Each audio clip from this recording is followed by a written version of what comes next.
Good evening. Thanks for joining us on What's Hot. I'm Shireen Bhan. The top 5 that we're tracking for you this evening. For debt-ridden and cash-strapped Jet Airways, existing investor Etihad has offered a bailout package but with conditions attached. First, Etihad is proposed to invest at 150 rupees per share. That's a discount of about 55% per share at the current market price. Second, it wants the market regulator to exempt it from preferential pricing norms as well as from making an open offer. It also doesn't want to pledge additional shares to raise debt. Thirdly, Etihad says that debt to Naresh Goyal and related parties should not be converted to equity and bankers should insist on a moratorium on debt taken from Goyal.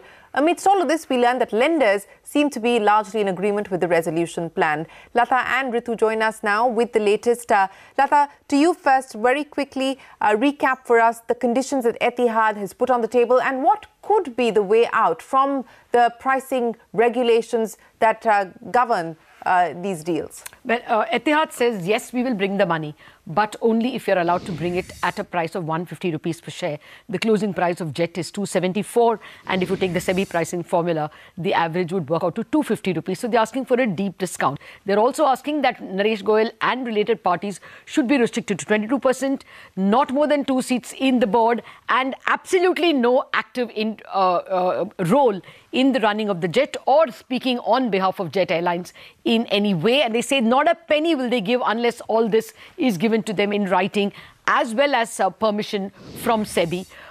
Jet more or less looks like has admitted that these are the kind of resolution plan that is being looked at, but the Jet press release doesn't quite agree to all this.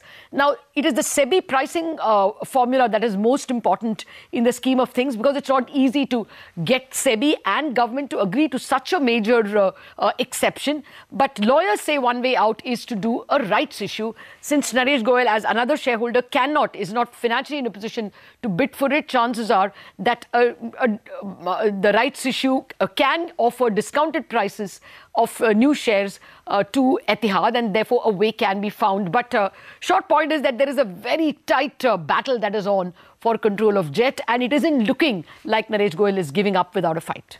Okay, Ritu, coming to you now. Lenders, what are they saying, and how quickly can we see some decision being taken? Well, one thing's for certain, Shireen, lenders are in no mood to, be pressurized to price any fresh equity that is coming at 150, 140 or whatever, these stakeholders are putting on the table. We understand from the top banking sources, the very top banking sources that we've been able to speak to, that, any fresh equity that comes in, the pricing of that will be governed by SEBI's ICDR norms. Any conversion to debt that happens will be under RBI's FEB 12 circular, and these decisions will be taken within the guidelines set forward by SEBI and RBI. That aside, we understand that broadly all the lenders are in agreement when it comes to the restructuring plan for Jet Airways. We understand about 800 to 1,000 crores of the total 8,200 crore debt will be converted into equity by the lenders as per the current draft resolution plan that is under discussion. In addition, we understand it is very clear both Etihad and the lenders do not want Naresh Goyal to continue in his current capacity as a promoter, and we are given to understand that Naresh Goyal has communicated to the lenders that he is okay with his stake falling below 25% in light of how he does not have funds to put forward on the table.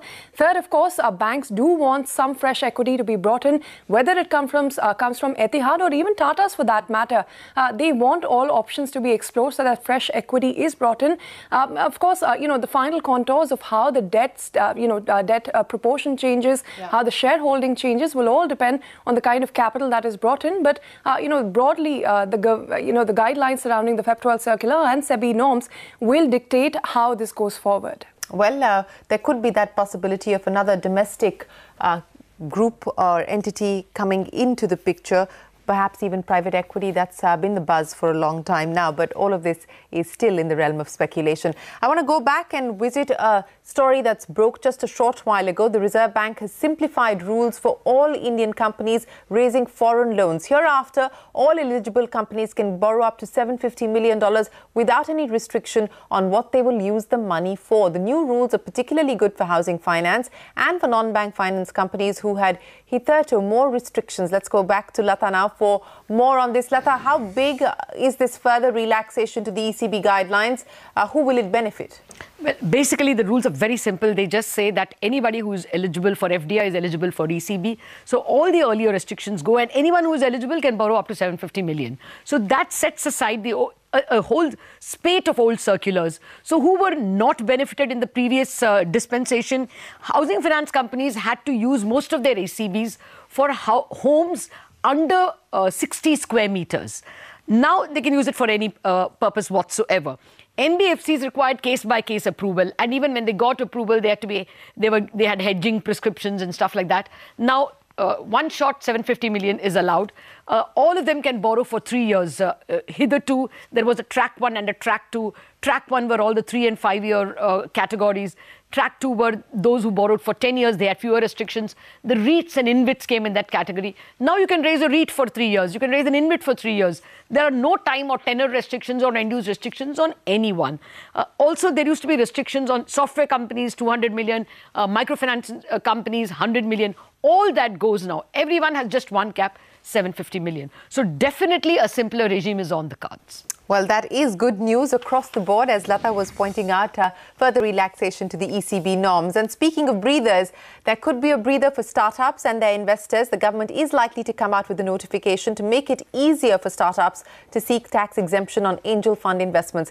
Rituparna Bhuyan joins us now with more details. Ritu, there has been a massive campaign, reaching out to the Prime Minister, the CBDT, to DIPP, seeking exemptions from Section 56 and that controversial angel tax. What are you hearing? When can we expect that notification? The notification could take at least 1 or 2 days because it's been sent for gadget notification, and that process takes a couple of days to get completed. Now, what this notification is going to say is that it does away with the requirement of a report of the merchant banker specifying the fair market value of the startup. And instead, 2 conditions have been put in. Firstly, one for the startup, and secondly, for the investor. As far as the startup is concerned, if they want to, apply for exemption from angel tax, then the aggregate amount of paid up share capital, once the proposed issue of share is done, that cannot exceed rupees 10 crores. That is one. Secondly, as far as the investors are concerned, they'll have to adhere to 2 conditions. The first condition being that the investor, the return that was filed by the investor in the previous year of the investment will have to be at a minimum of rupees 50 lakhs.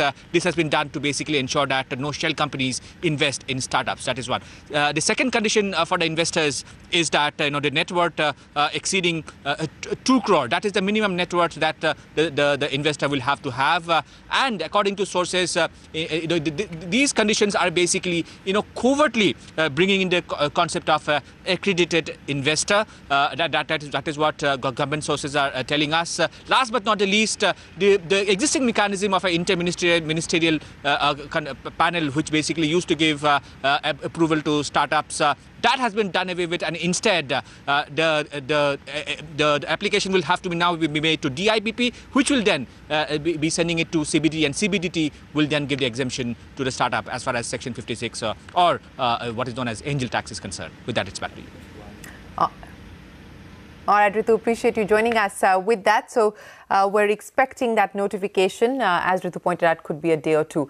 On to a CNBC TV 18 exclusive. Sources tell us that the next tranche of bank recapitalization bonds will be issued after the 15th of February. Remember, recap bonds to the tune of almost 50,000 crore rupees are still to be allocated. Sapna, who's been tracking that, joins us now with more. Sapna, what are you picking up? Well, first and foremost, whatever remains in terms of the recapitalization amount, 55,000 crores is what we are given to understand worth of recap bonds still waiting to be infused. Well, the government most likely will go ahead and infuse all of that quantum into the PSBs by the end of the financial year. So that's the first clarity. Most likely, the next tranche of recapitalization of particular banks will start after 15th of Feb. Probably the government would like to wait for the Q3 results to come out to get a clearer picture as to how much the allocation should be for which bank. Having said that, a clear focus continues to remain in terms of the PCI banks. So whatever recapitalization will now come through in the next tranche will definitely be a further help to those banks under the PCA framework to meet the regulatory requirements. Quick candidates for an exit from the PCA framework, of course, those names are well spoken about.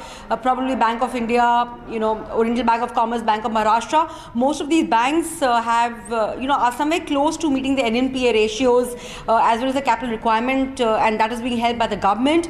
The profitability angle is what remains to be seen. So possibly post-March, there could be some positive movement on that front as well. This is the hope in the policy circles. But clearly, after 15th Feb is the next tranche of recapitalization for public sector banks, and that's a big amount that we are talking. Well, the big global headline this evening, Theresa May face a no-confidence vote later this evening, less than 24 hours after her Brexit deal was voted down by the British Parliament. May's Brexit deal faced a resounding defeat, with 432 MPs voting against it.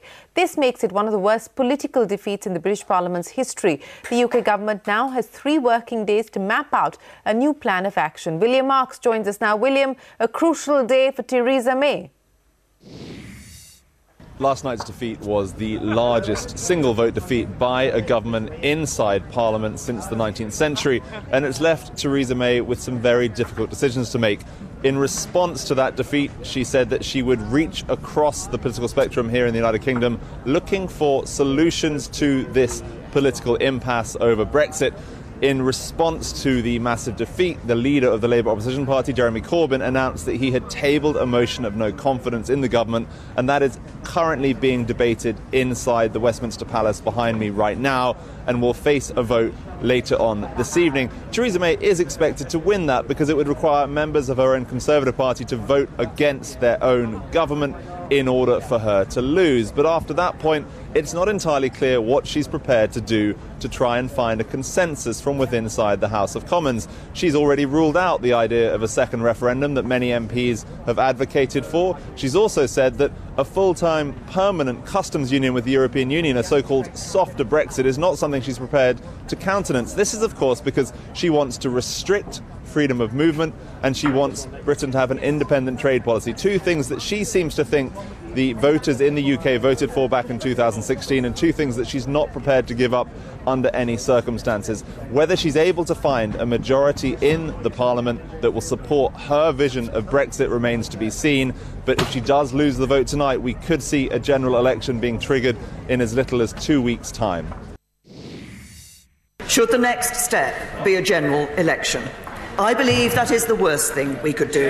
It would deepen division when we need unity. It would bring chaos when we need certainty. And it would bring delay when we need to move forward. So I believe this House should reject this motion. At this crucial moment in our nation's history, a general election is simply not in the national interest. Parliament decided to put the question of our membership of the European Union to the people. Parliament proposed to abide by the result, promised to abide by the result. Parliament invoked Article 50 to trigger the process. And now Parliament must finish the job. Well, that's Theresa May. No confidence vote today in Parliament. A twist in the ESSAR steel saga while lenders await the National Company Law Tribunal's nod for ArcelorMittal's resolution offer. State Bank of India has decided to get rid of its loan. SBI has announced that it's looking to sell its entire ESSAR steel exposure worth 15,400 crore rupees to asset reconstruction companies, banks as well as foreign institutions. Ritu's back with us with the details. Ritu, why this sudden decision to sell the loans just before the case was supposed to get resolved? Well, Shireen, time is money, and every day that the case is getting delayed in courts, bankers are losing money, and therefore fed up with the entire, insolvency courts and the process and the time that this case is taking. Perhaps that is what has prompted State Bank of India to now sell this loan at a lower, price than what they would have recovered with the ArcelorMittal offer. Do remember, for that 15,400 odd crore rupee exposure, the reserve price has been set at about 9,500 crore rupees, which entails a haircut of 38%. Compare this with what the banks would have got with the ArcelorMittal offer, where SBI expected a recovery of 11,300 odd crore rupees, which would have meant a lower haircut of just about 26%. Now, there is a clear difference here. So therefore, SBI has also gone ahead and put a caveat in this offer for sale, where they've said that if the resolution for SR Steel under NCLT happens before the period of 1 year, whoever the buyer of this exposure is will have to have a clawback option in their offer, which means they'd have to give an additional amount to State Bank of India, keeping in mind the time factor. Now, clearly, if you look at some of the conditions that are attached with this, the EOIs have to be submitted by the 18th of January, and the e-bidding will happen on the 30th of January, which is one day prior to when the NCLT hearing is slated next for Essar Steel. So time is of essence, and SBI perhaps wants to act fast to see what it can recover in this quarter itself. And with State Bank of India putting these loans on the market for sale, we won't be surprised if other lenders also follow suit. Well, deadlines for EOI is the 18th of January. Not much time left for that at all. Bids, of course, 30th of January. Appreciate you joining us here with that, Ritu. Well, the big national story, President Ramnath Kovind has cleared the elevation of Justice Sanjeev Khanna and Justice Dinesh Maheshwari to the Supreme Court. Their appointment has already drawn severe criticism from a number of retired judges as well as from the Bar Council of India. That's not all. We learned that at least 2 members of the 5-member Supreme Court collegium had initially opposed their elevation. Ashmit Kumar joins us now. Ashmit, the presidential assent coming in, but this is an issue that has the collegium divided as well as, and of course, the legal fraternity. Right, so dissent and friction appears to be brewing in the corridors of the Supreme Court, this time under the watch of Justice Gogoi. And the reason appears to be the decision on January 10th of the collegium to nominate 2 relatively junior judges for elevation as a Supreme Court judge. Now, the cause of concern happens to be twofold. I'll get to that in just a bit. But first, the big takeaway, of course, is that the collegium, which consists of the 5 topmost judges of the Supreme Court, 2 out of those 5, highly placed sources tell us that 2 out of those 5 judges at the meeting itself, at the meeting of the collegium, had expressed their reservations, had expressed their concerns, and had expressed their dissent with the choice of candidates in question. The immediate cause of concern was the fact that the judges are relatively junior in nature, that there are various other judges that are higher up in the pecking order in terms of seniority. But the bigger concern, of course, was that in the month of December, the collegium had met and arrived at a near consensus on 4 names. That's Justice Menon, the chief of the Delhi High Court, Justice Nandrajog, the chief of the Rajasthan High Court, Justice Geeta Mittal, the chief of the J&K High Court, as well as Justice Bhatt, a senior judge of the Delhi High Court. However, despite there being near consensus in the month of December, just a month later, in the month of January, we found that this decision has been reversed. All that consensus has been set aside on the 4 names. Justice Gogoi brought in the 2 fresh names, Justice Khanna as well as Justice Maheshwari, which has led to a far amount of debate and criticism coming at the Supreme Court as well as the functioning of the collegium. Other than the 2 members of the collegium, we've also learned that various retired judges such as Justice Chalameshwar, Justice Gambhir, Justice Kartu, Justice A.P. Shah have all expressed questions about the act of superseding senior judges and also raising questions about the functioning of the collegium. So clearly, a fair amount of dissent and friction creeping into the apex court as well. Back to you. All right, Ashmit, many thanks for joining us. With that, it is time for us to wrap up this edition of What's Up. Thanks for watching. Up next, we turn our focus to Dalal Street, where the markets took a pause and saw a range-bound day of trade. Market Today Talkback takes the action forward. I'll see you in 30 on India Business Hour.